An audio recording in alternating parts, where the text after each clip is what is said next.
আসসালামু আলাইকুম দর্শক ভাই।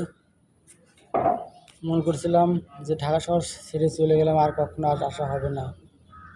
তা সেই এক বান্ধবীর দেখা হইল, এবং যে বান্ধবী অনেক ভালোবাসা দিয়েছিল এবং অনেক কথাবার্তা হয়েছে এবং অনেক ভাবি তারা থামি হলো। আমরা তো তার সাথে কিছু করতে পারবো না, তো সেজন্য